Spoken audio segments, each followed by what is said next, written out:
संभल के बोलो. तुझी अवकात काय? माझा दरारा तुला माहित नाही काय? आणि हित्यामध्ये लागले टुरू टुरून चुरू चुरू बोलायला. बघू काय तुझं आता बघते दुसरी वाचक.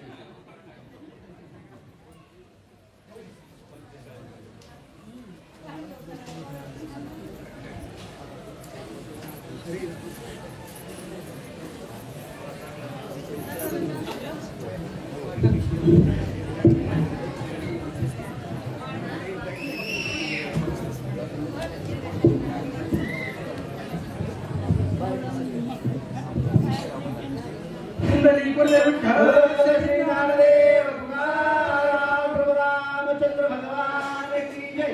पवनसुत हनुमान महाराज की जय. क्रोधे मने रे विभीषणा नष्ट चंडा दुर्जना मलहीनत्वस्था कोणी जाना रघुनंदना वानिसी. विद्येचे देवता श्री गणेशा यांच्याचे साष्टांग दंडवत या ठिकाणी जमलेले सर्व ज्ञानवृद्ध वयवृद्ध तपोवृद्ध यांच्याचे सुद्धा साष्टांग दंडवत आणि कथेला प्रारंभ. कारण वेळ झालेला आहे. आदेशावर आदेश येत आहेत की शॉर्टकट. तर एका मिनिटामध्ये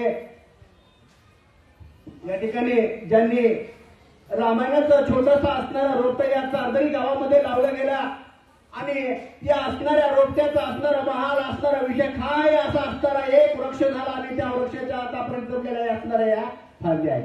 आणि त्या असणाऱ्या वटवृक्ष ज्यांनी लावला, ज्यांनी आतापर्यंत त्या असणाऱ्या वटवृक्ष लावून असणाऱ्या संपूर्ण गावाला त्याची असणारी मंजुळ असणारी छाया दिल्या, ते असणारे सर्वांचे असणारे भाग्यविधाते, ते असणारे वीर दिले सुपुत्र, त्या गावचे असणारे करते धरते विधाते, रामायणाचे असणारे जाचक आणि वाचक असणारे संपूर्ण ज्यांच्यामुळे असणाऱ्या गावागावामध्ये रामायणाला सुरुवात झालेली आहे. असे बाबा महाराज मुंडे यांच्या वाढदिवसानिमित्त या ठिकाणी जमलेला संपूर्ण असणारा जन समुदाय माता भगिनी यांच्या चरणी सुद्धा साष्टांग दंडवत आणि कथेला प्रारंभ. या ठिकाणी ज्यावेळेस विभीषणाने त्या ठिकाणी हिताच्या गोष्टी सांगितल्या, खरं कधी कधी असं होतंय जर काही खरं बोलायला गेला तर समोरच्याला त्या ठिकाणी पटतच नाही. म्हणून आतापर्यंत विभीषणाला वेळोवेळी त्या ठिकाणी खरं बोलण्याचा प्रयत्न केला, पण राजा रावणाला मुद्दा धुडकावून लागलेला. राजा रावण सांगतोय, अरे तू नक्कीच रामाला मिळेल, माझा बंधू आहे आणि रामाचा पराक्रमाचं या ठिकाणी वर्णन करतोय. बोला पुढं. सपुत्र प्रधान अवघे जणी आम्हासी मनसी मराल रणी रामास्थापिसी विजयस्थानी धन्यवानी तुझी. या ठिकाणी राजा रावण बोलू लागलेला, विभीषणाला सांगू लागला, विभीषणा अरे माझ्याकडे असणारं एवढं वैभव, माझ्याकडे असणारं एवढं सैन्य आणि एवढा असणारा प्रधान असणारा एवढं सैन्य असताना, एवढं असणारी घोडदळ असताना माझा पराभव होईल म्हणून मला आशीर्वाद देतोय. आणि तो असणारा वनवासी असणारा विरक्ती असणारा प्रभू रामचंद्र त्याच्यामध्ये सामर्थ्य माझ्यापेक्षा जास्त सांगतोय म्हणून माझं मनोबल खचवतोय का? अरे तुला माहित नाही का माझ्यामध्ये सामर्थ्य किती आहे? मी जर काय रणभूमीवर उतरलो, देव दानव सुद्धा या ठिकाणी युद्धभूमी सोडून पळतायत. माझं नाव राजा रावण आहे. राजा रावण आपल्या बंधूला त्या ठिकाणी वरू लागलेले आहे. राम मनुष्या बापुडे ते काय वाणीसी मज पुढे ते गाई चुर करीनाडे रडत ज्याकडे तू जाय. विभीषणा अरे तू एक साधू आहे, तुला या ठिकाणी कळत नाहीये, तुला माहित नाहीये आम्ही निषेधर आहेत. आमच्याकडे असणारी कूटनीती आहे, आमच्याकडे असणार कपट आहे. बघा कधी कधी जर एवढा असणारा जर काही माणूस जर काही सरळ मार्गाने जिंकता येत नसला ना तर काही माणसावर का कुठल्याही असणाऱ्या बघा मार्गाने जाऊन त्या माणसाचा पराभव करत असतात म्हणून राजा रावण स्वतः सांगू लागलेला आहे. अरे तो असणारा प्रभू रामचंद्र एक मानव आहे, आम्ही राक्षस आहे. आमच्याकडे असणारे नाना प्रकारची नीती आहे. आम्ही कपट करू शकतो, आम्ही माया करू शकतो आणि त्या प्रभू रामचंद्राचा पराभव नक्कीच करू शकतो. तुला आणखीन माहित नाहीये राजा रावण बोलतोय. जेवी माझे भोका पाहे आपली पिली आपण खाये तैसाची तो राक्षस नव्हे कुलशया एक येतो. या ठिकाणी असणारा राजा रावण सांगू लागलेला कुलशयाला असणारा तू कारणीभूत आहेस म्हणले. तुझ्यामुळं असणारा या ठिकाणी कुळाचा नाश होणार आहे.